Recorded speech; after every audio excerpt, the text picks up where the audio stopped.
Yo, what's going on, guys? Welcome to video number 2 in the Making Fire Melodies series. Today we're going to talk about chords, what they are, why they're important, and how you can use those to start making fire melodies. So let's hop right on into it.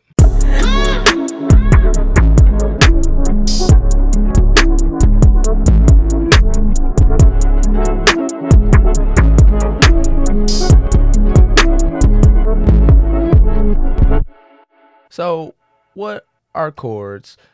Chords is essentially a grouping of notes. So if you watch the scales video, this is where we're going to refer back to this numbering system that I talked about in that last video. So if you haven't watched that video, make sure that you go check it out. But chords is a grouping of 3 notes or more. If you use 3 notes, it's called a triad. Usually chords are a triad. When you start making more interesting chords, you start adding on these 4-note chords, 5-note, 6-note, 7-note chords. You can get kind of crazy with it. But I will tell you, the more notes that you add, the more you get this thing called dissonance. And dissonance is just a fancy little term for meaning doesn't sound pleasing to the ear. With that being said, let's start with the basics, because we're already getting ahead of ourselves. I don't want to throw you too deep under the water. So let's start with major chords. Now, like I said, if you haven't watched the other scales video, go watch that one, because I'm going to assume that you did. When you make a chord, you can use the root note, the 3rd note in the scale, and the 5th note in the scale to make a major chord. So if we're doing C, let's go ahead and draw this in. Let's start on C5. Oh wait, I forgot it. I have it set to all right, decent. So there's my scale right there. Decent. So now that I have my scale laid out here, you can do it exactly what I just said. We'll use the root note. All right. Now we need the 3rd note in the scale, so we can get rid of note number 2. And we need scale note number 5, which is G, because we had 1, then we had 2 right here, 3, and then we had 4 right here, and this would be 5. So I can get rid of those. That's a major chord.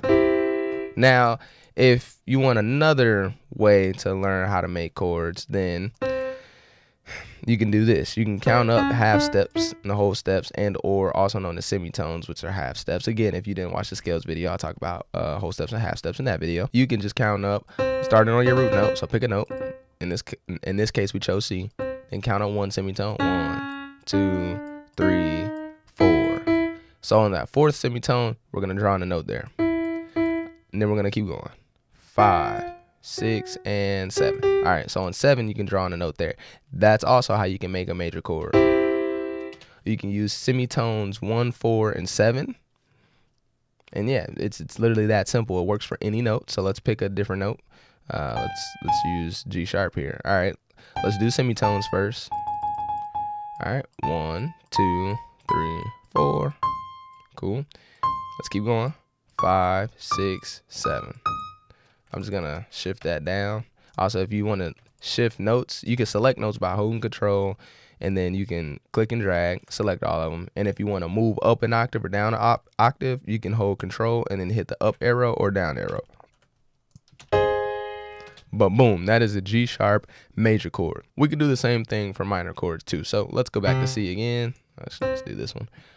All right, this time if we're gonna use the scale, right, the scale numbers, not the semitones, not the counting like this. If we're gonna use the scale numbers, again, it's just gonna be 1, 3, and 5, right? And this is why I referred to in the scales video why you want to learn these numbers, because it's gonna help us make chords a lot quicker. So the more you know about scales, the quicker you can do things. It's not impossible to do things without them, but if you have a basis of understanding how things get formed, it's going to help you build more. It's going to help you just build better melodies, better beats overall. It's just going to take you a lot further. So take out the time, learn those things. So we can use scale numbers 1, 3, and 5 to make a minor chord. So let's switch back over to the helpers. Let's go here. I'm just switching it so that way for anybody who's following along, they can, at least read that to make sure that I'm on target and whatnot. But I already know that this is a minor chord right here. But I got that because I know if we're in a minor scale, let's use scale numbers 1, 3, and 5. So 1, 2, we can get rid of that. 3, we can keep that. 4, we can get rid of that. 5, we can keep that. Everything else we can get rid of. That is a minor chord. Also, you can use the counting method that I showed you earlier, but this time we're going to use semitones numbers 1, 3, and 7, if I'm not mistaken. But let's double check, make sure I'm right. So 1, right? Or no, not 1, excuse me. This is the note that you choose. 1, 2, 3. All right, let's keep going. 4, 5, 6, 7. Boom. As a minor chord. So there's multiple ways to get the same thing, and always remember that in music, whether it's making beats, whether it's mixing songs, mixing beats, doing anything with music, there's multiple ways to get to a destination. There is no right or wrong. Okay, now let's explore some more advanced chords. Let's go ahead and build a minor chord right quick, right? But let's make it a 7th now. For the whatever time again, this is why I reference learning numbers in the scales, because what I did was I added the 7th note in the scale to make a 7th chord. In this case, it's a major 7th chord, or a minor 7th chord, excuse me, because this is a minor triad. Triad means group of 3. So if my triad is a minor chord and then I add a 7th, which is the 7th note in the scale, then I have a minor 7th chord. Boom. Now, guess what? You could keep this pattern going. So what if I add a 9th to this? Okay, yeah, okay, now I know what you're thinking. Now I can see the gears turning now. So essentially, right, if we build out our scale right here, right, let's go ahead and draw this out. But let's keep it going. Right? I'll get rid of that because I'm just gonna shift these down. Oops. Maybe it's, yeah, shift it down one more. All right, cool. Let's count. So this is a C minor scale that I have drawn out right here. 1, 2, 3. 1, 2, 3, 4, 5, 6, 7. Right? Now we're back to root, but you can consider this 8 for the sake of we know this is 9. So this kind of has to be 8. No one really ever kind of calls it 8. We just call it root or, you know, octave or whatever. But you can consider it 8, I guess. But we know D is 9. D sharp is 10, 11, 12, 13th. Never really heard of a 14th chord. So we're starting to get into uncharted territory. But let's use the same concept. Actually, I lied. Let's get rid of this. Let's get rid of this. Let's get rid of this. Let's keep that. Let's get rid of that. Let's get rid of this. Let's get rid of that. Let's get rid of that. So what I'm going to do here is I'm going to mute those. So that right there, that's a minor triad because we're still in a minor scale, right? And we use the note numbers 1, 3, and 5 to make our minor triad out of the scale, right? Then we added the 7th note in the scale, which made it a minor 7th. But if we add the 9th note, right? Now we have a minor 7 add 9, right? And then if we do the same thing, we're going to add 11. Now we have a minor 7th add 9 add 11. And then if we do the same thing for 13, then we have a minor 7th add 9 add 11 add 13, or whatever the case may be. There's different ways that you can call these. There's different ways that you can name these chords, but this is why it's important to know your numbers attached to the scales. Because when someone tells me, yeah, we're going to play a major 7th, all right, I know my triad needs to be a major chord, and I know I'm going to add the 7th note.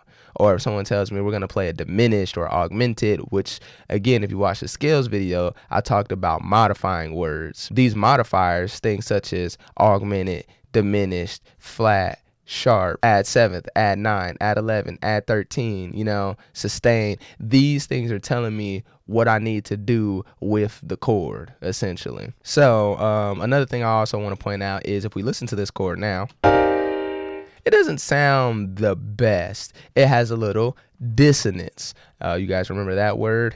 Dissonance means non-pleasing to the ear. It doesn't sound all that great. However, dissonance isn't bad. Dissonance just means not ear-pleasing.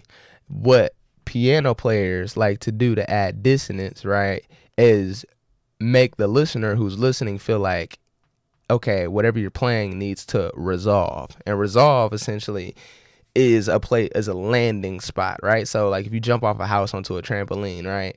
The resolve in this case is the trampoline. You landed on the trampoline. It's all good. I'm safe. I didn't break my neck or anything like that. Boom, we're all good. So if I demonstrate this playing on the piano or something, right?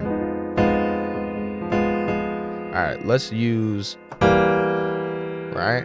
That's dissonance right there. That doesn't sound good. But if I use dissonance to get to a resolving place,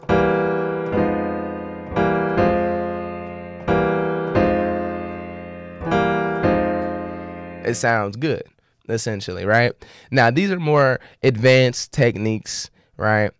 So we're not going to get too much into it because I know you guys are here to learn how to make fire melodies. But I promise you, once you get these concepts down, it's going to allow you to make fire melodies. So excuse me if I'm harping about some things that could seem rather boring. However, you guys just witnessed me play some, you know, kind of cool stuff, if you will. And that translates to every genre of music, whether it's soul, pop, rock, R&B, whatever the case may be, hip hop, doesn't matter. It's going to apply everywhere. So with that being said, I'm going to wrap up this video. Remember, we're just doing concepts only. So we're going to focus. We focused on scales already. Now we focused on chords, how to build chords, a couple different ways how to build the chords, right? And next we're going to get into what we can do and how we can voice these chords, which is a little cool concept. So make sure you check out the next video, okay? Other than that, if you like this video, make sure that you like it. You know, it doesn't make sense to like a video and not like it, you know, especially if you're new around here. If you're new around here, you're going to want to make sure that you come back. And so in order for that to happen, you got to hit the subscribe button, you know, just go ahead, tap that subscription button. It's in a little red box, you know, usually has white lettering. It's, you know, it says subscribe or anything. It's meant to be pressed. That's why it's big and red like that. Yeah, so just go ahead and make sure you smack that. Other than that, if you like this video, go ahead, leave a comment in the comment box below. Let me know if anything was confusing. I'll answer it for you, and or I'll make a video about it. I don't know. But other than that, it's your boy Illsounz. I appreciate you for tuning around here to the end. I am out of here.